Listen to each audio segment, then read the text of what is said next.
We're going to be ranking the rookie running backs today, and we're going to start things off like we did with the wide receivers. We're starting off with 5 running backs. We're taking the top 5 running backs from Underdog ADP, and we're just going to rank them. Then every week, we're going to add a few more jabronis to the batch, re-rank them, and we're going to talk about these running backs every single week. That means you're going to have to click that subscribe button because you're going to need to pay attention to the process.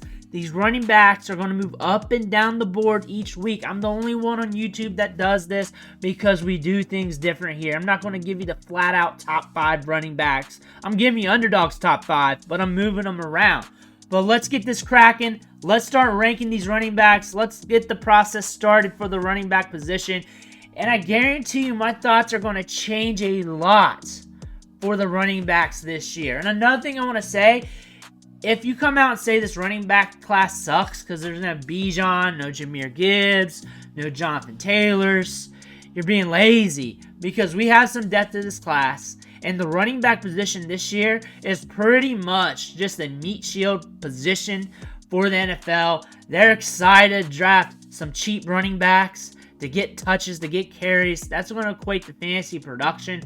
Of course, we don't have any top-end guys, but somebody or a few of these guys are going to be fantasy relevant just by default. We just got to figure out which ones. Landing spot and draft capital is going to be huge this year, but also just seeing these guys, seeing their pathway to stardom is also something you got to pay attention to. So those late round gems, you got to know about these guys. This draft class is going to do something this year. But our first guy that we're looking at, we're doing it at random here.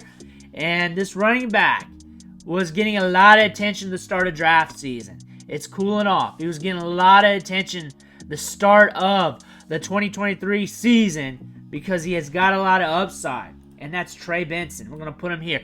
There's no S tier. We're going to put this as like A1. Let's just call it that. There's no S tier this year. I'm sorry, I should have had that corrected first, but there's no S tier, there's no studs. We do have some very good players. When I think about Trey Benson, when I think about him as a running back for fantasy football purposes, for NFL purposes, I like him a lot as a player. I think he's got a lot of upside. He's got a lot of burst. The thing about him, though, is when you look back at last year, he left a lot on the table. Could have did a lot more. For his frame, for his burst, for playing on a good Florida State team. That team did a lot of good things last year.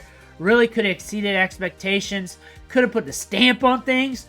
He really could have laid it down and just been the RB1. He had that opportunity. He did not run with it. He has good vision, but there's clips of him out there with not so good vision. Not so good running to the wrong hole, stretching it out when he doesn't need to. There are some clips out there. Not so good for Trey Benson, but there's some nasty ones as well. Him finding the hole, exploding through it. He is a thick, explosive running back. And the fact that if he gets a pathway to touches, he could take that with a stranglehold and be fantasy relevant. However, when I think about him for Dynasty Fantasy Football, I like all these running backs because this is the theme of the class. Landing spot, draft capital. I don't know if the NFL is really over the moon for him. We'll see when we get to the combine. He's got to do well at the combine, especially for his size. He's got to show good burst scores and also do well at the 40. That being said, when I think about him, I'm going to go with the second tier here, Tier A. Tier A. Tier A is not a bad group of running backs. I'm going to keep them there because I do like them. I do like them. Pretty much everybody on this list, it's the top 5 guys on Underdog. I like them. I like them because they're at the top here, of course. They're some of the better running backs in the class. There's a lot of other running backs in the class I like that should be mixed into the top 5. But we're going to get to them in a few weeks. But we got to move on to our next running back. And this guy is a big deal. And this guy is a running back that has a lot of upside. But also has a red flag there like all the other running backs. They all have this red flag that's painted on their back that you're like, man, if that wasn't there, you'd be a clear-cut prospect. You'd be easily nailed as the RB1. But he is the RB1 for a lot of people. You look at the tape, he's shaking, he's baking, he's crisp, he's got speed. The stats are saying it from this year. Jonathan Brooks, and the red flag is the ACL. And if you're drafting him in underdog, you got some balls, because who knows if he's going to be available week 1, 2, 3, 4. He's a rookie, maybe back in the season, but we got a lot of upside. I love him for Dynasty. I don't care about year 1 for these players. I want to see a little something. That I do. But I know going in, we got an ACL issue. I know going in, I'm not drafting him in the top 5 of my drafts. He's not that type of prospect. If he goes in the right spot, he is sneaking into the middle of the first round. Say he goes to Dallas in the second round. That could happen. He played for Texas. They like to draft injured players in the second round because of the investment purposes. That could potentially happen. They could play it cheap. However, they are hurting at the running back position. They want to make it right. We got to see what they're doing, but there's a lot of other places he can go. The running back position is going to be very interesting here, but he can catch the ball in the backfield. He is explosive. The numbers look good. The yards after contact, the missed tackles forced. He's getting it done. And Bijan kept him from seeing the field. If Bijan wasn't there, we would have had a full career of him posting these highlights. The thing about Jonathan Brooks here is the upside. Everything's looking good on tape. But that damn ACL, if that wasn't there, he'd be locked in as the RB1 legit with no questions. Now he's the RB1 with questions for a lot of people.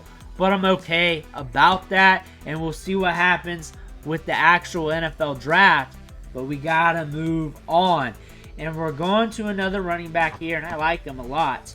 And I'm just going to throw him up here at the top. This is where he's going to be ranked. It might be when I'm done talking. It's Bucky Irving. I keep going back to him. I keep going back to the tape. He is a dynamic receiving threat out of the backfield. He is twitched up. He is rocked up. He can run between the tackles for a good bit because he creates a lot of missed tackles. He can chain together moves. He has good vision. He's very assertive. He weighs about $190. We'll see at the combine what his real weight's at. We'll see if that'll move the needle up and down for us. But right now, when you check the tape, he's fun to watch. He's good in the passing game. And we want running backs who catch the ball in the backfield. That being said, I think he's going to go day 2 of the draft. His prospect profile says that, and I think he's got a lot of upside. I don't know if I want to push him up the RB1 territory or not, or have him up here with Trey Benson. I think A1 and A or whatever you want to call that, Alcoholics Anonymous tier. I'll just do it because it's kind of funny. I'll just do that. I think that's solid. These running backs are going to get draft capital. They got some things in their profile where they can hit, and we're really just seeing what they do at the combine and what they do at the draft. But I want to move on. And this running back has a lot of questions for me. And I'm wondering what the NFL is going to say about him. Wondering what he's going to do at the combine. And a lot of questions are filtering through the draft community, the fantasy football community. That makes sense. It's Braelon Allen. I'm going to put him up here for now. I might change my mind. I don't know what my mind's at right now. Really doing this on the fly. Braelon Allen, I've been watching him for a long time. Since freshman season at Wisconsin. He's got some juice for being a bigger guy. He's a bigger back who can run it between the tackles. Very productive. Everyone's going to mention he's a young running back, 19 years old. Coming out for the NFL draft. That's very enticing. The thing about it, he played hurt this year. He was hurt this year. He played injured this year. He played through it. That impacts his tape. A lot of people are noticing that as well. I noticed that. His tape isn't up to par compared to the previous 2 seasons. If he gets back to where he was at his freshman and sophomore year, it's wheels up though. It's wheels up. But I don't see him being very dynamic in the passing game. I don't see him being a guy you want to wheel out there, have run routes. Pretty much a grinder between the tackles. Also wants you to be more physical for your size at the point of contact. You should be blowing the faces off dudes. You should be doing that. You're physical. You can move it a good bit. But I want some more out of you. You're leaving me wanting more Braelon Allen. That's the thing about that. Also, I don't know if I want to take this year as a mulligan year. I know the receiving production increased, but that was kind of by default. They added a new offensive coordinator. They passed it more. They're going to be passing it more. The running backs are going to be catching the ball more. Dylan Jones, 4-star running back. When he starts getting touches there, he's going to be catching more balls. He's going to be a receiving threat. Look for him to shine. But Braelon Allen, There's questions with him. There's questions with his game. There's questions with his size for fantasy football purposes. However, when I rank him, when I look at him, I also got to think about the good times. You got to remember the good times. You got to remember the bad. I can't send him to hell, but I can't keep him up there either because he's a young running back and because he's been productive. That doesn't really mean as much anymore. You can be an older back and be productive. It's the running back game right now where you're just a body out there, you're getting touches. If you're on a 53-man roster, you got some value.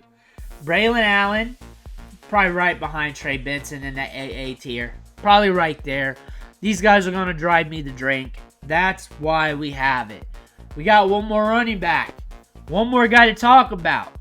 Who do you think it's going to be? This guy's productive. This guy's good, just like the others. He's got red flags just like the others.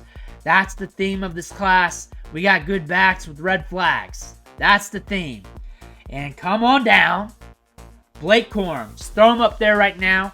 Am I going to move him or not? Let me talk about him real quick. Let me talk about him. He's a very productive running back. Had an injury, came back, played well this year. He's a lunch pail running back who can do everything. Run it between the tackles, take it outside, pass block, catch the ball a little bit out of the backfield. Whatever you want, he can do it. He's got some pop in his step. He may not be 3 yards in the cloud of dust. He may not be a threat to score from everywhere on the football field, but he doesn't have to be. He's explosive. He can handle the rock. He's going to get you what's blocked in a little bit more at the NFL level. He's very consistent. You know what you're going to get out of him. Very productive, especially back in 2022.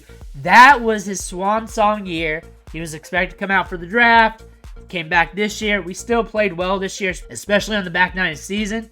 Blake Corum, I feel like there's going to be a good spot for him at the NFL. I feel like NFL evaluators, coaches, scouts are going to like him a lot. The draft capital is going to be there. As long as you don't fall on your face at the combine, I think you're going to be all right. I think in the right spot, this guy can be a lunch pail guy, getting a lot of carries, maybe splitting load like every other running back in the league. That being said, I think he has a good opportunity to be fantasy relevant. I think I'm going to keep him up here. And I have it in tiers. So when I think about him versus Jonathan Brooks, what really separates these two running backs is Jonathan Brooks has got a lot of pop. He's got a lot of wiggle. He's got the quicks, but that ACL injury. When it comes to Blake Corum, he's a little bit older, but he's got the goods in the game where he can do a little bit of everything. He can run it between the tackles. He's going to be very reliable, and I think that's going to get him opportunities. Bucky Irving, a little bit lighter in the pants. Draft capital is going to matter. He could be up here when it's all said and done. I'm not going to anoint him right away. He deserves to be up here. I'm going to keep him there. I'm going to keep him there because I feel like his skill set can really lend to fantasy relevancy early in his career. But I don't see any of these guys taking an NFL job year one in 2023. Maybe in the back half of the season, maybe when some injuries happen, we'll see some carries, we'll get some touches. But this is going to be the long game for these running backs, and we're waiting for things to happen. When it comes to Trey Benson, I don't know if the NFL is going to like him. Because when I look at those plays where he messes up big time, stretches the play out too long, misses the hole a little bit, those plays where it looks bad, I imagine the scouts are looking at that. But I do see the size, I see the pop, I see the explosiveness. That gets me excited. Braelon Allen has the size to be a workhorse, has the size to be an early down grinder, has the size to be the guy for his team, has the pedigree to do it during his freshman and sophomore season. 2023 wasn't the grandest, wasn't the greatest. Playing through injury. We need a good combine. We need a good landing spot. I don't think he can be a receiving threat at the NFL level. It may not matter, but in today's game, it kind of does when you're looking at the odds. That's why I got him there. But right now, this is where I got the running backs. This is it for right now, but things could change. That's why you need to click that subscribe button right now. Let me know where you got your running backs. I'm going to have more running backs next week, so don't worry if your guy's not there. My guys aren't there either. I promise you. Catch you next week.